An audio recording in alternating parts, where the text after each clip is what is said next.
Welcome back to Dukascopy TV. I'm Natalie MacDonald and you're joining us here at the iFXEXPO Asia in coordination with FX Street and Forex Peace Army. Now up next in the studio, I'm joined by Piotr Drzewiecki, CEO of X Open Hub. Piotr, thank you so much for coming in today. Thank you for the invitation.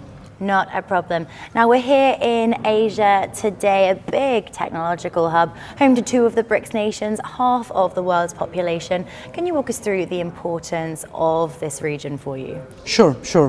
I think the importance of this region here has been growing for the last few years very, very strongly. And I believe that more and more brokers are turning their attention into this market, even when they were not specialized in it.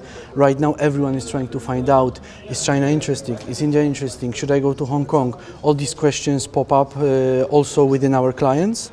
And I think what brokers right now need to learn is that it's not only about the ultimate client experience that is what counts, but also about the middle agents, for example, IBs. There's a huge market of introducing brokers in Asia, which is not so well known, for example, in Europe. And this is something that current brokers have to understand. At the same time, the second thing, which might not be so obvious, is transparency of what happens with the client, with trades, with the whole process, the Forex broker, mainly because many of these countries have unclear regulation. So, for example, when you look at the UK market, the client at the UK market, he's not so worried about not understanding terms and conditions because he knows he's protected by the FCA, while in China or India, such clients might require a lot of transparency in their actions. So this is something that the brokers need to understand and provide to get into these markets. Now, in its quarterly report, Forex Magnate suggests that MT4 represents approximately 20% of the retail market. Now, more and more brokers, as you know, are adding different new jazzy, exciting trading platforms to this playing field. How is your platform different, however, and how do you see the future of trading platforms? Sure. So I'll start with the second part, how I see the future of these platforms. I think the future is very bright.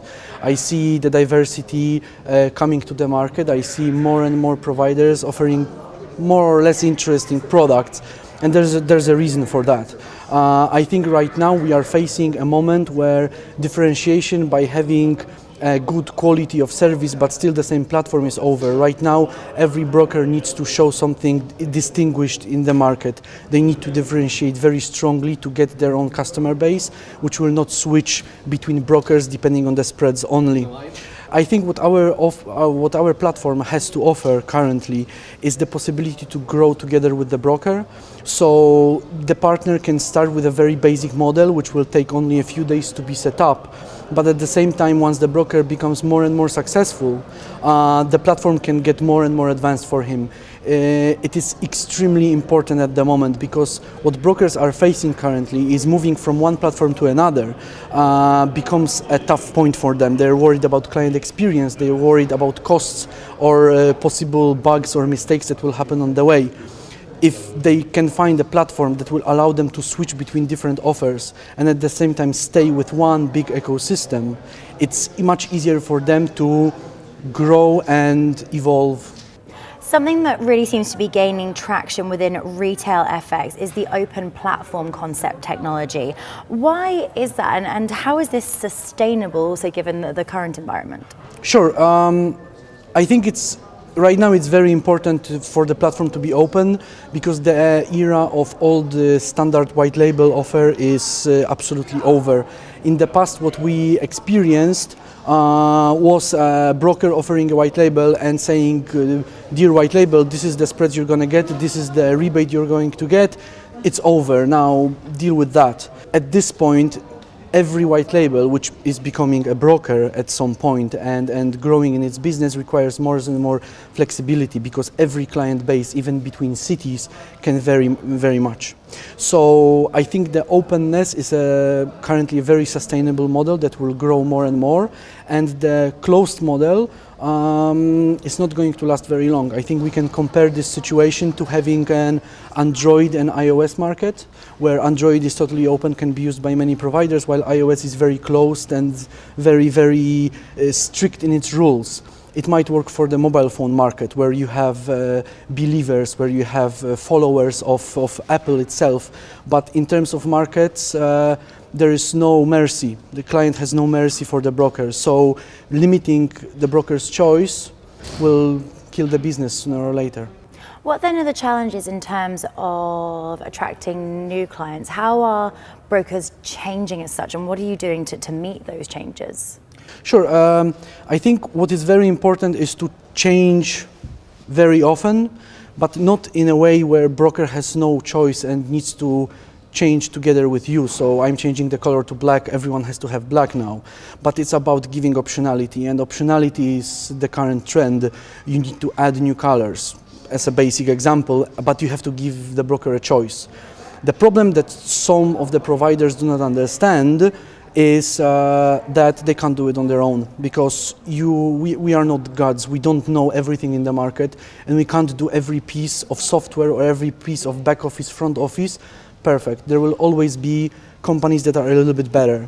So what the provider needs to focus on is to allow these creators to join in one single big alliance, an ecosystem, which will together allow them to approach many different clients. And I think this is what currently is most important, is that you allow for partnerships, and these partnerships bring you much more flexibility.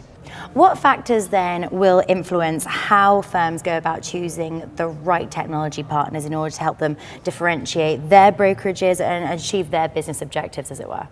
I think it's all about trust and all about the possibility to grow together. The trust means that the broker has to trust its provider that the rules will not change. It can't be that first we have an open platform and we say everything is possible, and suddenly the provider tells the broker, and you have to take this liquidity and this platform and you have to pay us for this, and if you don't like it you have to close the whole deal, because suddenly the broker is left with nothing. So the broker has to trust the provider that this will never happen, and this will only be the case for providers that from the very start promise the openness. So one is trust. Second one is growing. The brokers change and evolve over time. They come from small brokerage houses out of one city to multi-million-dollar companies that are very rich.